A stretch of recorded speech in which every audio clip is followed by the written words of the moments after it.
Hi there, my name is Gail Leverson.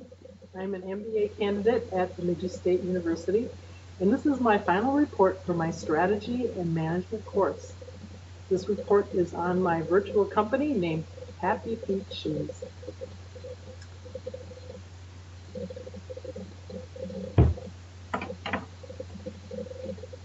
To give you a little introduction on the project is that Happy Feet Shoes is one of the companies in the business strategy game.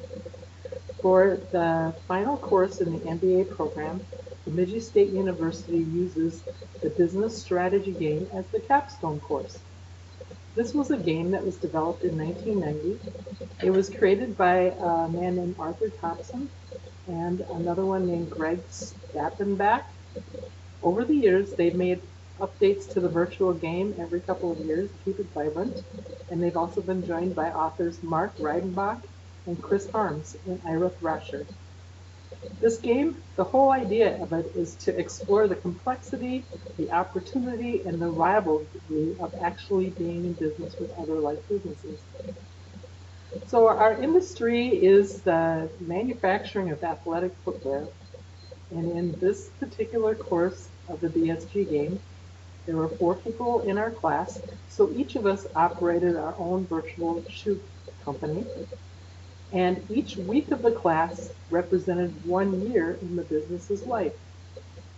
Each of us ran our own companies, made all of our decisions concerning finance, operations, production, and sales, and we made the decisions throughout the week. And at the end of the week, the BSG software calculated the decisions that we made, and it ranked our companies, giving us a profit and loss and an operating margin and a stock price, so we know how things were going.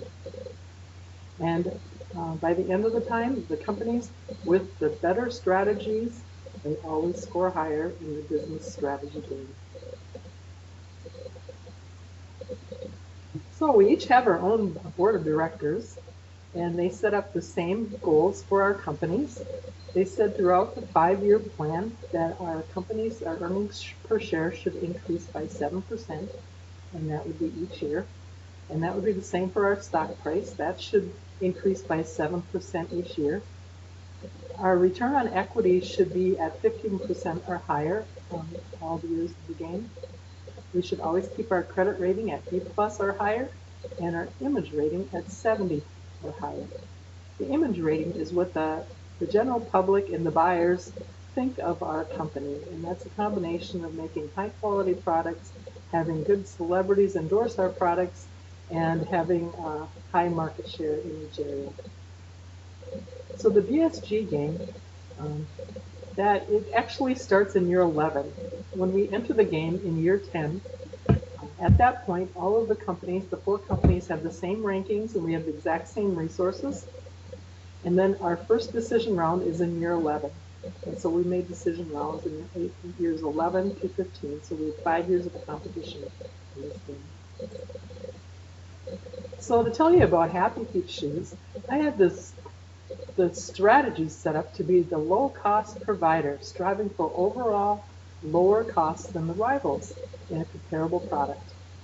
And that ended up being my problem statement, was my strategy, because it tended to be a middle-of-the-road strategy. It said low cost, and the words comparable product did not say that I was doing anything special with my company.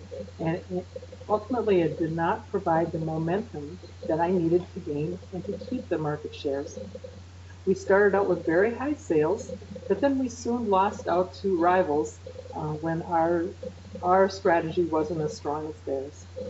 So even though we ranked number 1 in sales 3 weeks out of the 5, number 1 in overall operations, actually, I really feel that we could have increased our sales in future years if I had adopted a stronger strategy to begin with.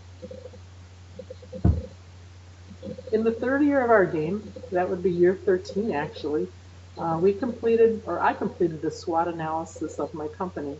I wanted to wait until I had been in business a couple of years so that I would know the game a little bit better, and I also wanted to do it before the end of the 5-year period so I could make changes to my strategy based on what my SWOT analysis told me to do. Now, SWOT stands for strengths, weaknesses, opportunities, and threats. The strengths and the weaknesses are generally internal issues, and the opportunities and strengths are generally external issues. So the strengths I saw in my company, Happy Feet Shoes, in year 13, was the experience of the owner, the success I had in getting a celebrity endorsement right away the first year, and the first place ranking I had for the first 2 years, and then tied for first place in the third year. So I was giving myself this SWOT analysis after I'd been on the top for 3 years in a row, and that's why I ranked my experience as good.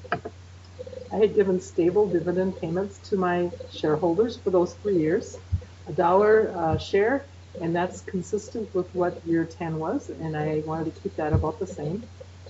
And we also had the highest operating profit in the European and Asian Pacific markets. We had the lowest labor cost in North America in that plant, and we were the industry leader in best practices, and we had low economies of scale with the cost that I spent to run the company was lower than anybody in the low administration, marketing, and warehouse costs at that point. I should mention to you that we came to the game by having 2 plant facilities to produce our shoes and 4 market regions to sell them in. So if I say labor costs in the North American plant, I have 2 plants, and one of them is North American, where we actually produce the shoes. And if I say operating profit in European and African, and also in Asian Pacific, those are the 2 of our 4 regions that we sell them in. Now to go back to the SWOT, the weaknesses I saw at that point was I had a lower than average cash on hand. My image rating was less than I expected. It was only at 68, even though I was #1 in the overall rankings. When my production report came out, it showed that I had a high amount of reject rates. Our wholesale market was starting to decrease, and my operating profit was starting to decrease. I calculated the ratios for my company each week of the competition, and those were 2 of the big ratios. I felt by that time, even in the third year, that I had a middle-of-the-road strategy that might cause me some weakness later on. And myself, I thought I was a little bit weak on calculating exchange rates and understanding how when the shoes were produced in one country and they were transported to another company for sale, I often was unable to look at that and predict the accurate tariffs, duties, and exchange rates to make that profitable. The expanded global capacity might be coming, and Happy Feet Shoes may have an inability to keep up with the market share without expanding our facilities. And so that was a weakness. And then again, the high tariffs and exchange rates in Latin America left us with a big market share because we had good sales in Latin America too, but the exchange rates and the high tariffs were hard to transfer product there for sale. The opportunities I saw, we could gain more market share in every single one of the regions. I could add manufacturing capacity. I could increase the efficiency of our manufacturing capacity with upgrades in both of the facilities. I had a good credit rating, so I had the ability to borrow in order to expand.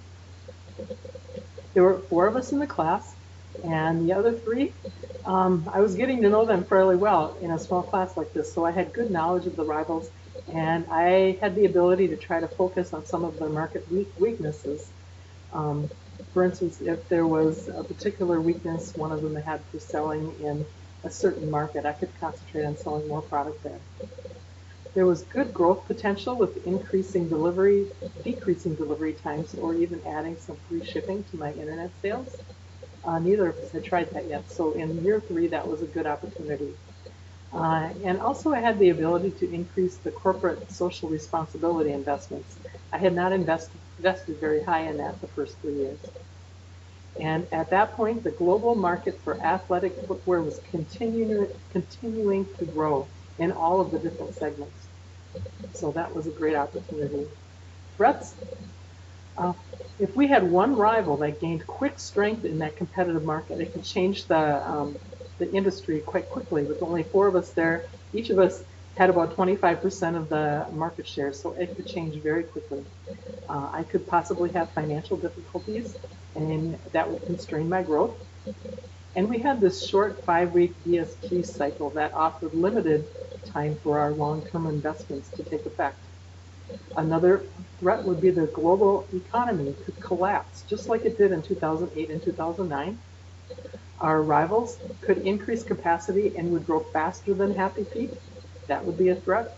Our internet sales segment would outsell our wholesale regions, which would totally change how our business is run, because our wholesale region has always been the bread and butter of our company. And the tariffs and exchange rates could fluctuate to a point where it was no longer profitable to transport and distribute in certain countries. We could have increased competition for the celebrity endorsements. And thankfully, out of the 4 of us, there was only 4 of us bidding on these contracts, but I could see how they could get pretty competitive because it made a big difference in our sales, who was endorsing our product.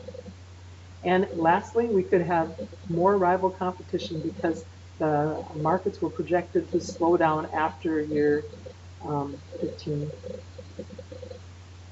To do a quick financial analysis of the 5 key indicators, I produced a projection of what the board of directors wanted to see and what the actual financial analysis was in Happy Feet shoes at the end of the 5 years. Our earnings per share were actually 5.12, but they were projected to be 3.5. Our stock price, the board of directors projected it to be 42.08, and it was actually 63.71. Our return on equity was projected to be at least 15% in each year, and it was actually 17.9% at the end of the competition. And my credit rating was an A, where the board of directors wanted it to be at least a B+. And our image rating by the end of the 5 years was at 73, where the projection needed to be at 70. So you see the Happy Feet shoes, even though I had been able to see some weaknesses in my strategy and some potential threats, I had actually a very healthy company and exceeded expectations of the board of directors in every one of the 5 key indicators. So I was really proud of that. To look at our financial performance, the earnings per share that the shareholders earned on the stock, Happy Feet shoes was at 3.06 in year 11, and the industry average was at 2.21. So I combined all 4 of us to produce the industry average, and I compared it to Happy Feet shoes. And you'll see that all the way through the competition in years 11, 12, 13, and 14, I exceeded the industry average. And in year 15, I fell back a little bit, and so that changed the graph a little bit. And mostly that happened because one of our 4 rivals did pull ahead and did an excellent job capturing market share in year 15. In the return on investment, it shows the same trend, is that I was at 18.9 in year 11. The industry average is at 13.63. You can see I'm the red bar and the industry average is the yellow bar. But you see that turned around in year 15 because one of the companies had an excellent year 15. And you can see my trend was narrowing from years 12, 13, and 14. My lead on the other one. So I did see that that's a trend, and it probably told me that I should change my strategy at that point in year 13 when I did the swap. My financial performance in the way of stock price, at the very end, I ended up with the $63.71 per share of stock, which was above what the projections were, but the industry average at that point was 91.4. But you see that last year was vastly different than the first 3 years of the competition, or the first 4 years of the competition, because I was much ahead those first 4 years. And now the net sales per revenue. The net sales revenue for the company, I had just a little higher than the industry average in year 11, 12, and 13. In year 14, we were about equal. In year 15, the industry average went a little bit ahead of me. And my pricing strategy throughout the game was to try to compete by having the best value shoe that I could possibly have at the lowest possible cost. And that's kind of the way I shop, and that's why I set up that strategy. But I tried to keep my SQ ratings a little above the industry, and I raised my SQ ratings right away in year 12.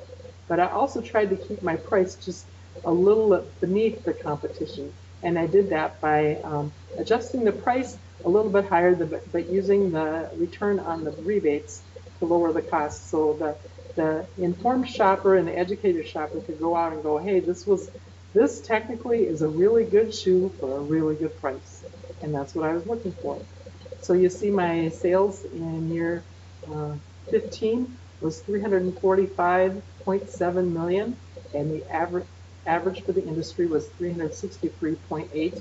And so I probably should have pushed my strategy up a little higher to gain a little more market share and change my pricing structure to reflect that also. Let's see, my operating profit, again, it shows the same trend of being ahead of the market for 4 years and then falling a little behind in the 5th year.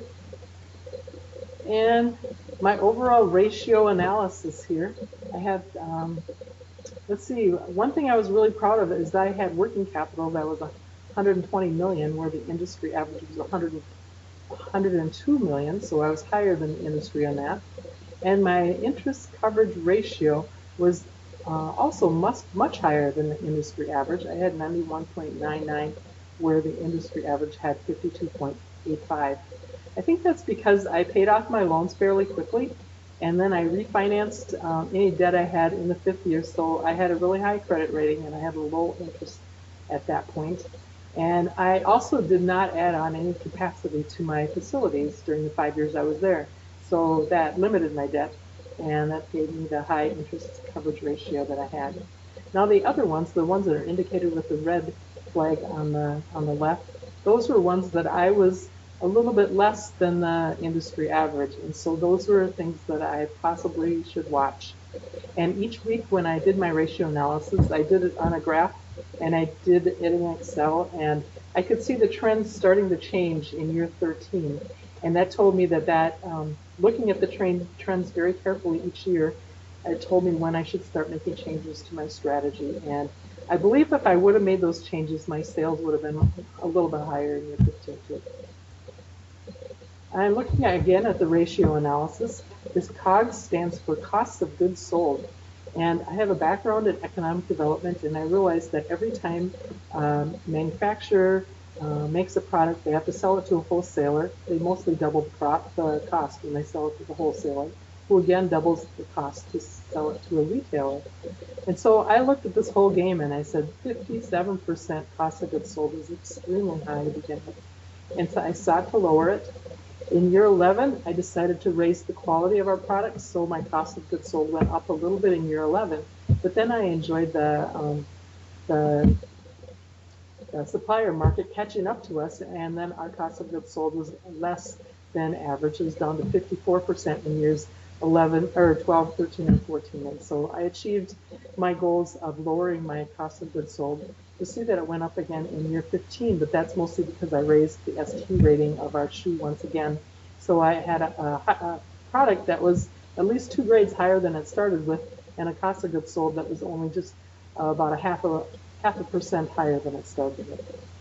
My warehouse expenses, I was happy with those because with very careful planning on production, you don't have very many shoes in the warehouse, and then it limits your warehouse expenses. So I tried to do that in all of our years. I see I had a little extra spent in year 14, but then it was back down again in year 15. So I had to spend more time on my sales and selling my clearance items, and also not overproducing. So that's why I limited the warehouse expenses. Our marketing costs, this was a cost that could go sky high, especially if we had been in a big class, a very competitive class. So I was happy that all 4 of us were pretty conservative spenders, and you'll see that my marketing expenses in year 10 were almost the same as what they were in year 15. And so I kept those careful and even made a good profit in all of those years. And the administrative expenses, I actually was able to lower those over the 5 years. And I think that's really important because you don't want money being spent on things that aren't related to the product, and administrative overhead is just not related to the product or the sales. Projections going forward are really important in business planning because you have to be able to plan for how much working capital you're going to need and how much raw material you're going to need, and plan your workforce. And so in my private career, I had many years of doing business projections and planning with small businesses, and we would always go out 2 years, especially if I wanted to get an SBA loan for them. And I would take great care not to over plan projections or sales, but also to make sure that I plan my profit, my expenses a little on the high side. So I plan revenue a little on the low side, expenses a little on the high side, not get any unhappy surprises. And what I did was I looked at the sales increase between years 14 and 15, and it was 4%. And that actually is very consistent with the manufacturing industry. And so I increased my net sales revenue by 4% in year 16 and again in year 17. And I increased my operating profit both years in a pro rata fashion. My earnings per share I had at 5.28 in year 16, and I increased it just a little bit in year 17. And again, I was more happy to underplan that because I didn't want the board of directors to see that they'd have an overabundance of earnings per share in year 17 and maybe be let down by the actual. It's better to have happy surprises. Let's see, in the return on equity, I kept that the same in year 16 as it was in year 15, but I increased it a little bit in year 17 to match my former year. And then the stock price, again, I went up about 4% in both years on that because I felt that was a conservative but also a fair increase. And in business planning, the SBA actually suggests about 2 to 4% per year of increased sales. And just because it takes a lot of working capital and workforce to produce a lot of extra sales. And so while sales is good on the paper, they can really, if you grow too fast, it can be bad for a business. I'm looking at my 5 forces for competitive strategy. I look at them on a continuum because I wanted to just see visually what the difference between a weak competitor or a strong competitive issue might be on my business. And so for the power of suppliers, we only had one supplier and they only provided 2 different types of supplies to us, and they were unable to reach exclusive contracts with any suppliers. So I thought that their competitive strategy on my business was relatively weak because they had to sell to all 4 of us equally, and they couldn't choose any winners or losers by adjusting their price. I thought the power of the buyers was very strong because buyers seem to be very fickle in the shoe industry. They even though we can produce a very high quality product at a lower than average cost, it's difficult for people to see that out when they're buying shoes. They more see the celebrity ratings or the styling or the amount of models that we have, and that increases their buying flavor a lot quicker than the actual quality does. So they have a really high effect on our sales. The substitute products that can be there, that would be is the whole industry decided they didn't want to wear athletic shoes anymore. Maybe they want to wear flip-flops, or maybe the styles completely changed so we don't sell athletic shoes. But I thought that was really a rare chance that would happen because athletic footwear is expected to grow in the industry reports, and also because we're really using athletic style footwear for many different purposes now.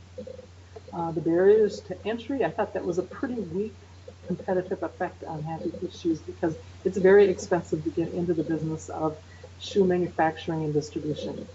And the intensity of the rivals, I tell you, all 4 of us really wanted to win this game. And we knew each other and we got to be pretty good friends by the end of the game, but we did not share strategies because each of us were from good game playing families, apparently. We really wanted to win, so that was a strong effect. And I felt that the level of industry attractiveness was actually, it's a pretty attractive industry to get into because of the increasing sales projections for athletic footwear globally. And so I thought that that represented somewhat of um, a high competitive strategy for us, even though the barriers to entry were high. And let's see. To look at my rival companies, this was always very interesting because we got to know each other so well. And the company called Good for the Soul actually was the winner of the competition.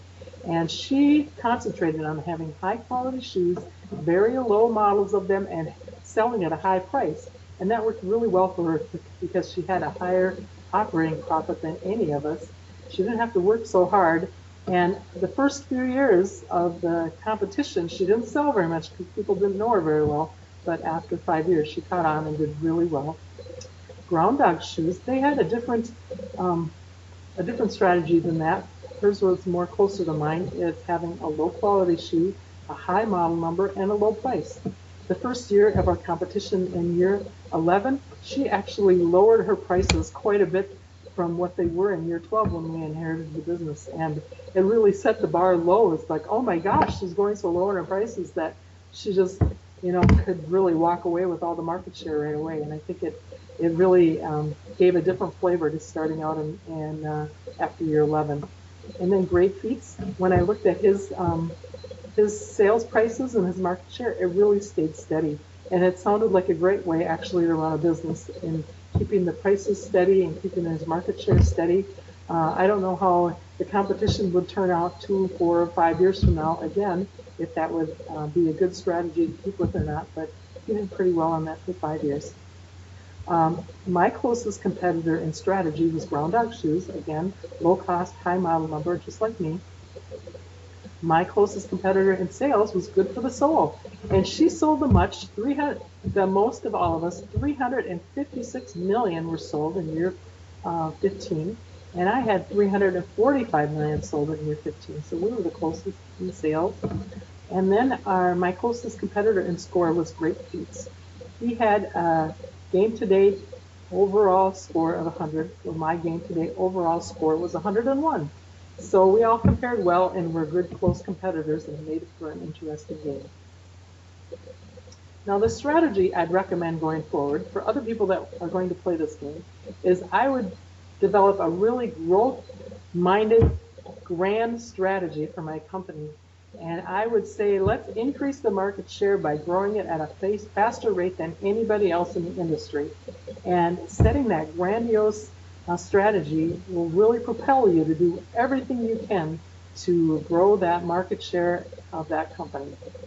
And my corporate strategy, I think, is to always develop new products for the existing markets, because developing new products of a higher quality will eventually bring you more loyal customers and customers looking for a good quality product. So that's a good long-term strategy to have corporately. And the international strategy, you could decide to do the same competitive research in all of the countries, or you could decide to say, okay, I'm going to sell X number of models in this country at a low rate, and I'm going to do a whole different strategy in this country, maybe sell a low number of models at a high quality in this country. But in order to do that, and to do that really well, one would have to really do research on the international market, the tariffs, the exchange rates, and the buyer demand in each of those markets to decide what those buyers in each market really wanted. And then you would almost have to be able to produce product in each 4 of those markets, because you might, your North American plant might want to increase their quality to the highest level, and maybe that's not what the Latin American buyers market wanted. And the business strategy, I guess my low-cost provider for a comparable product, I didn't like it. I would recommend going forward, say, let's create the highest quality shoe with the most unique features that we possibly can. And I think that would propel you into the future for the long term. How has my strategy evolved? Well, I started with less models, and I gradually increased it to 250 models because I felt that the buyers would be really excited about walking into the stores and having a lot of choices. I kept the SQ rate a little bit lower because I always wanted to get the price a little bit lower to compete with the low-cost strategy. How should it evolve? I think if I was in this competition more, I would I would have, at year 13, changed to way fewer models and developed a higher quality, more unique quality product at that point. And I probably would have done that if I had had a few more years of competition, but I was a little bit unsure about doing that in year 13 when I only had 2 years left to compete. I wondered if I'd have a repeat of those first 2 years when that individual had low sales. Now, my long-term and short-term recommendations would be first long-term to increase that SQ rating on the footwear quickly, as soon as possible, the highest quality you possibly can. I would invest in corporate social responsibility right away at the start. I declined that investment the first 2 years, but then I saw that that's the only thing that would raise my image rating. That's why I did do it. That's how I increased it to 73. I'd buy additional capacity, production capacity. One of our partners sold capacity, and it just sat there on the market for a year because I think all of us were a little scared to buy additional capacity. But when you think about it, that's really the only way you can increase the sales of your business. You know, after you have to have the capacity ability to do that. And repurchasing stock each year, I did that a couple of years. I heard that was a good idea, but I didn't know if it would have a negative effect if I did it every year. But looking back now and looking forward, that would be I would repurchase stock each and every year for competition. And I would develop a long-term strategy, a grand strategy, and I would keep with it for all 5 years or even longer. My short-term planning would be I would increase the accuracy of my production planning. I had years that I produced too much and I had to store it, and I had years that I produced too little and I lost sales because of stockouts. And so I think having somebody concentrate on that would be very helpful for a business. And I'd refinance my loans sooner. Again, if I had had a CFO or somebody else with me, they might have noticed that I was paying 8.5% interest on a loan in year 15. And so I would have refinanced those right away if I had looked at that detail earlier. I would have minimized my dividend payments. So the first 3 years, I paid $1 per share, just continuing on what had been done before. But I found that I don't think that paid me back right away. I think maybe I should have started out fresh and had a lower dividend payment the first few years.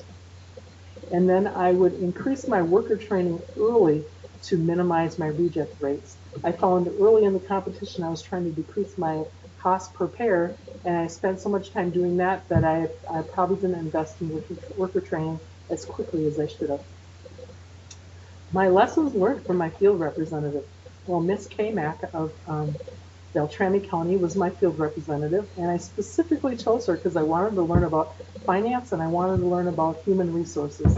And she gave me the advice right away to tie production incentives to a big picture item, such as a nonprofit donation. I had high reject rates, and she said if you tie that production incentive to that nonprofit donation, then workers would see that what they did mattered in the big picture, and that would be especially important for an inspirational leader. And often we just see that more incentive rates give us higher production, but I think as employees, they see a much bigger picture than what we can imagine sometimes. And if they could see how their production rates and lack of rejects would provide a bigger donation to a third world country, perhaps one that lacked proper footwear, they would be self-imposed to change those things about their work. I think that was an excellent idea, and that's somebody with that amount of experience is one that could give me that. She also thought that the grad committee members would have been more beneficial to be in person a couple of times. So I guess I would recommend that if there was time in the schedule to do that in the future. And clear, concise communications. She suggested the ESG game is so involved and intricate, she couldn't really get to know the game very well, like a board of director, a director would need to do. And so if ESU wanted to put together a little video explaining what the ESG game is and how it impacts the grad students and how the grad students really need the advice of a field representative in it, she thought it would better prepare her for her job as a field rep in the future. So those are the 3 things that I learned from her, and I was really happy for the involvement. And I have to say, overall, the accomplishments of Happy Feet Shoes was I had an overall game-to-date score of 101. I was in second place, and it felt good. I had a high ranking every year. First I was first place for 2 years. I was tied for first place the third year. That felt really good. Awards. I ultimately won the second place award for corporate social responsibility in year 14, and in year 15 I had the first place award for that. And the comparisons to industry, one thing that really stood out to me at the end was I had the highest amount of cash on hand. And that tells me I was a little unsure of myself playing the game yet, but if I had that cash on hand and I was going forward, I'd probably make good investments in the efficiency of and the capacity of my production facilities to have good sales long in the future. So I thank you very much for your participation in this. And again, my name is Gail, and this is my last class, so I look forward to graduating soon. Thank you.